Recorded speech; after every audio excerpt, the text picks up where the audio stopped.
at any given hour, we breathe in 5 elements. Because the body is made up of the 5 elements, and it can only be sustained if through breathing we will selectively inhale that particular element. For instance, prana that you are taking right now is not the same prana as Enrique is taking or Zach is taking. You may be breathing fire element right now, they may be breathing air element. Zach may be breathing earth element. You see? So there's a scheme of it. For 20 minutes every hour we breathe in earth element. When you are breathing earth element, you are most centered, you are most present, you are most capable to perform at your optimum. Then comes the water element, which you breathe for 16 minutes. That's where you have you're less present. You're still present, you can still learn, you can still do things, but not as efficiently as you were able to on earth. Why? Because we are basically earth dwellers. Then comes the fire element for 12 minutes. And in fire elements, you just get sleepy, disinterested. You look out of the window. You can see in the classroom, teachers will verify this. One or the other student is just not there. Then for 8 minutes, we breathe in air element. In air element, it's very hard to sit in one place. If you are in a meeting, you cannot really do anything. You will switch from one side to another. You will change your posture. Movement has to take place because you just cannot tolerate that. On the full moon nights and darkest nights, until I was about 55 years old, we did night-ups all night long. And this is part of the sadhana. Actually, it's not advised to do that after the age 51, but I cheated a little bit. It's because of the heart. It strains your heart if you do 2 night-ups every month. That's too much. So during the night, we will and we had some students with me who had been working with me for a long time. And there was one lady, Laura, beautiful ear. I mean, you could drop a spoon and she'll tell you what notes were produced. That's such a keen ear. She marked most of my therapy tapes. She and Marjorie, George's wife. And the third person was Tony Hess. These 3 people in the 50 years that I've been involved with, and Lamont Young, the electronic musician, who was a friend of mine, but he didn't work with me on my work.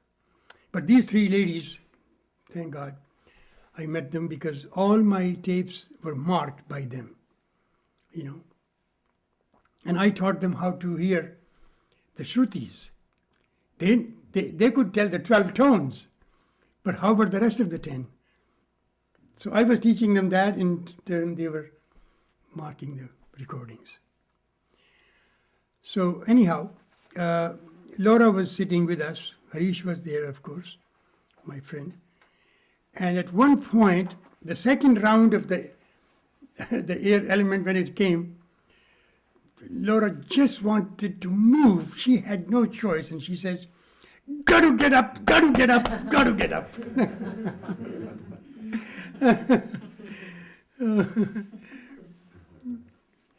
You know, very difficult to sit the second hour without moving. And Harish, you know, he was very strict. He says, "I will only sit with those people who really want to sit, because I don't want any disturbance." He was very strict. And since he was the visiting teacher, we all had to be Yeah. Or you're out. Absolutely out. Thank God we don't have to do it anymore. Does that principle of breathing of 5 elements Yes. at different times, does that have anything to do with how the mind will wander during meditation? Absolutely. That's why they say if you are sitting to meditate and you are not starting in the earth element, why do you think we ask people to come here 24 minutes, at least 24 minutes before the rising of the sun? Energy is still in the first chakra. And you can catch yourself in the earth element. So you have at least 20 minutes in which to be able to quieten your mind. You're most stable. When you get to a very still point, the mind seems to stop. Are you breathing? You can extend it. That's the whole idea. But if people start to meditate for an hour, let's say, they really are not doing a service to themselves. Because what is happening is that you're getting used to daydreaming, and you get addicted to just watching your thoughts, which is a technique. But you have to learn to do it at the proper time. 7 minutes before the sunrise, in everyone, the earth element begins. And that's why I recommend people that those are the 7 minutes I want you to sit quiet. It may take you a while to get to that place. So we, in a group, we always gather a little bit longer. But in your own home, if you will read the instructions, I will say, 7 minutes before the sunrise, sit down, repeat your mantra for 3 minutes, and then the effect of the akasha produced by the mantra will carry you through the sunrise. Stop maybe for a second, check your breath, and continue to meditate if you want to. But the most precious time is the 7 minutes before the sun. See, otherwise you are sitting and daydreaming and thinking, and that's not doing any good. You might as well get up and do something productive. Do some karma yoga. At least you are telling your mind what to do. Sitting there under the pretense of meditation, you're not doing anything really, any good. But you can't say that to people because they think that you think that your way is the only way. It's not my way. That's just the way your breath works.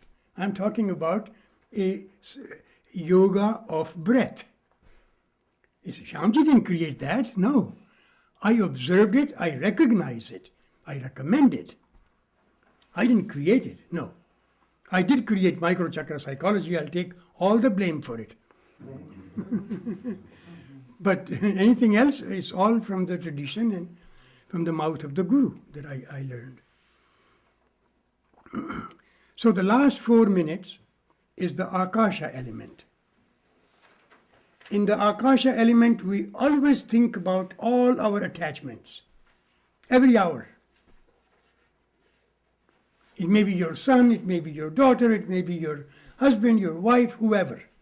You're thinking of your attachments. But it only lasts for 4 minutes. That's the Akasha element. And if you add them all up, 20, 16, 12, 8, and 4, it turns out to be 60 minutes, which happens to be 1 hour. And the yogis, they try to stretch the breathing, the earth element, as much as they can.